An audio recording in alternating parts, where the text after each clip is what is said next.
Laisse-moi te poser une question honnête. Combien de fois tu t'es dit « Ok, à partir de demain, je suis régulier avec le français » et puis 3 jours plus tard, le travail, la vie, tout ça, et le français disparaît encore une fois. Le problème, c'est pas le manque de discipline, c'est pas le manque de volonté, et c'est certainement pas que tu es mauvais en langue. Le problème, c'est que tu traites le français comme une tâche. Et personne ne reste régulier avec quelque chose qu'il n'a pas envie de faire. Et si l'objectif n'était pas de rester motivé, mais de faire en sorte que ton cerveau veuille revenir au français tout seul. C'est exactement ce dont on va parler aujourd'hui. Quelle est l'idée centrale de cette théorie? Il y a quelque chose d'intéressant dans la façon dont ton cerveau fonctionne.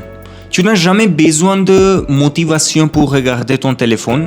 Tu n'as jamais besoin de te rappeler de regarder le prochain épisode d'une série que tu adores. Tu n'as jamais besoin de discipline pour scroller sur Instagram pendant 40 minutes ou pour des heures. Ton cerveau fait tout ça automatiquement. Parce que ça lui donne quelque chose qu'il cherche, de la curiosité, du plaisir, une petite récompense, un sentiment de progression. Les étudiants qui ont du mal avec le français, ce sont ceux qui se battent contre leur cerveau chaque jour. Les étudiants qui réussissent le TEF Canada ou TCF Canada, ceux qui passent de 0 à CLB7 en 10 ou 12 mois, ils ont arrêté de se battre contre leur cerveau. Ils ont fait du français quelque chose que le cerveau veut retrouver. Aujourd'hui, je vais te montrer 4 façons de faire exactement ça. Clé numéro 1. Trouve ton déclencheur, pas ta routine. La plupart des gens abordent l'apprentissage du français en créant une routine. Étudier à 7 heures du matin, 30 minutes chaque jour, même heure, même endroit, même méthode. Et ça fonctionne pendant une semaine. Voilà pourquoi les routines seules ne marchent pas. Une routine te dit quand faire quelque chose. Elle ne donne pas à ton cerveau une raison d'en avoir envie. Ce qui fonctionne vraiment, c'est de trouver ton déclencheur. Ce truc spécifique qui rend ton cerveau vraiment curieux du français. Pour certaines personnes, c'est une chaîne YouTube française sur un sujet qu'ils aiment déjà, le fitness, la cuisine, l'immigration, la technologie. Pas une chaîne de cours en français. Une chaîne sur quelque chose qui les passionne vraiment, qui se trouve être en français. Pour d'autres, c'est une série française qu'ils ne peuvent pas s'arrêter de regarder et ils la regardent avec des sous-titres en français parce qu'ils veulent désespérément savoir ce qui se passe ensuite. Pour d'autres encore, c'est de suivre leur progrès. Voir un carnet de vocabulaire se remplir page après page, voir le score de TEF blanc s'améliorer semaine après semaine. Le déclencheur est différent pour chacun, mais le principe est le même. Ton cerveau ne revient pas au français parce que tu l'as planifié, il revient parce que la dernière fois que tu étais là, quelque chose de bien s'est passé. Tu as compris quelque chose, tu as découvert quelque chose, tu as senti de la progression. Trouve ce qui donne cette sensation à ton cerveau. Construis autour de ça, pas autour d'un créneau d'horaire. Faire ça maintenant. Écris 3 choses que tu aimes vraiment, des sujets, des formats, des activités, puis trouve une ressource française liée à chacune. C'est ta liste des déclencheurs. Clé numéro 2. Rends le démarrage aussi simple que possible. Voilà la vraie raison pour laquelle la plupart des gens n'étudient pas le français les jours où ils l'avaient prévu. C'est pas la flemme, c'est la friction. Tu t'assieds pour étudier le français, tu ouvres ton ordinateur, tu dois trouver le bon site, tu dois te souvenir de quelle unité tu en étais, tu dois retrouver ton carnet, tu dois décider quoi étudier aujourd'hui. Au moment où tu as pris 5 petites décisions, ton cerveau est déjà fatigué. Chaque décision que tu dois prendre avant de commencer le français te coûte de l'énergie. De l'énergie qui devrait aller dans l'apprentissage du français. Alors, la solution, c'est de faire en sorte que Commencer demande presque aucune réflexion. La veille au soir, décide exactement ce que tu ferais le lendemain.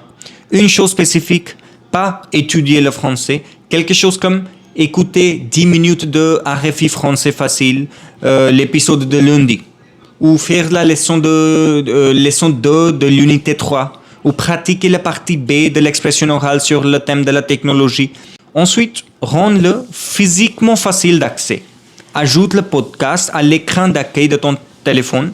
Laisse ton carnet de français ouvert sur ton bureau. Garde ta liste de vocabulaire là où tu peux la voir. La règle est simple. Si commencer ta session de français prend plus de 10 secondes, tu as trop de friction. Enlève un obstacle à la fois jusqu'à ce que commencer devienne automatique. Voilà la vérité. La partie la plus difficile de chaque session d'études du français, ce n'est pas le français, c'est de commencer. Une fois que tu as commencé, tu continues presque toujours. La barrière, c'est les 10 premières secondes. Rends ces 10 secondes aussi faciles que possible. L'action de commencer doit prendre une seule action. C'est important. On va aller sur la clé numéro 3. Prévoir une version minimum pour les jours difficiles. Il y aura des jours où le français semblera impossible. Pas parce que tu es paresseux, parce que la vie est chargée. Le travail est exigeant. Tu es fatigué, tu voyages, tu es stressé. Et ces jours-là, l'idée d'une session complète semble trop lourde. Et ce que la plupart des gens font ces jours-là, c'est rien. Ils sautent la session et un saut devient deux deviennent une semaine devient un mois. Et soudain, il doit recommencer à zéro. La solution n'est pas de forcer et de faire la session complète quand même. La solution, c'est d'avoir une version minimum.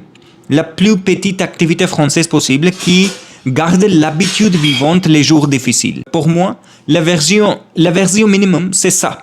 10 minutes de français en audio, un épisode de podcast, 5 minutes à revoir du vocabulaire que je connais déjà, quelque chose qui demande presque aucun effort mais qui garde mon cerveau connecté au français. L'objectif d'un jour difficile, ce n'est pas de progresser, l'objectif c'est de rendre le lendemain plus facile. Si tu fais quelque chose, même quelque chose de tout petit, ton cerveau se réveille le lendemain déjà dans l'habitude. Si tu ne fais rien, tu te réveilles avec la résistance de recommencer. Un jour difficile vaut beaucoup qu'une session de 2 heures après 2 semaines d'interruption. Pourquoi? Parce que la régularité crée des effets cumulatifs et les pauses réinitialisent tout. Il y a aussi une version minimum spécifique à la préparation du TEF ou TCF. Les jours où tu n'arrives pas à te concentrer, écoute simplement. Mettre RFI ou Inner French, ne prends pas de notes, ne fais pas d'exercice, juste écoute. Ton oreille continue à se former même quand ton cerveau est fatigué. Un input passif, un jour difficile, vaut toujours mieux que rien du tout. Alors, qu'est-ce qu'on peut faire? Décide à quoi ressemble ta session minimum de français. Écris-le. Une activité spécifique qui prend moins de 10 minutes. C'est ton plan pour les jours difficiles. La clé numéro 4. Sache exactement ce que tu vises. C'est celle que la plupart des gens ignorent. Et c'est celle qui fait fonctionner tout le reste. La plupart des gens recommencent à apprendre le français avec un objectif vague. Je veux être fluent. Je veux réussir le TF. Je veux améliorer mon français. Ces objectifs semblent significatifs, mais ils sont trop flous pour guider ce que tu fais chaque jour. Et voilà le problème spécifique pour les apprenants de français au Canada. CLB7, c'est un chiffre. Mais qu'est-ce que CLB7 signifie concrètement pour ta vie? Pour certains, CLB7 signifie que leur score CRS augmente de 50 points. Ce qui veut dire qu'ils sont éligibles pour un tirage au sort Express Entry spécifique au français. Ce qui veut dire rester au Canada. Pour d'autres, CLB 5 signifie que leur permis de travail est prolongé. Ce qui veut dire plus de temps et moins de stress. Ce ne sont pas des objectifs abstraits. Ce sont des résultats réels et spécifiques qui changent ta vie concrète au Canada. Quand tu sais exactement ce que tu vises, ça change vraiment. La question de la motivation devient sans importance. Tu n'as pas besoin de motivation pour faire quelque chose qui détermine directement si tu restes au Canada ou pas. La deuxième partie, c'est de suivre les petites victoires en chemin. Parce que le parcours de A1 à CLB7 est long. Et si le seul jalon, c'est l'examen final, le milieu semble interminable. Divise-le en progression visible. Quand tu comprends une phrase complète sur RFI sans mettre pause, c'est une victoire. Quand tu termines ta première pratique de la partie B de l'expression orale sans te bloquer, c'est une victoire. Quand tu finis l'unité 1 et que tu sens à quel point l'unité 2 est plus facile, c'est une victoire. Ton cerveau a besoin de voir les progrès, pas seulement de travailler vers un objectif lointain. Donne-lui les preuves chaque semaine que le français avance. Et enfin, change la façon dont tu parles de toi-même. Arrête de dire j'essaie d'apprendre le français. Commence à dire je suis sérieux et je vais apprendre le français et passer et réussir mon examen de TCF ou TEF. À partir du moment où le français fait partie de ton identité, tu n'as plus besoin de raisons externes pour le faire. Tu le fais parce que c'est qui tu es. Chaque étudiant que j'ai vu passer de 0 à CLB7 a fait ce changement à un moment donné. Ils ont arrêté de traiter le français comme une matière qu'ils étudiaient. Ils ont commencé à le traiter comme quelque chose qu'ils font, comme manger, comme faire du sport, comme dormir. Ça devient automatique, pas parce qu'ils ont une discipline surhumaine, mais parce que c'est simplement une partie de leur journée.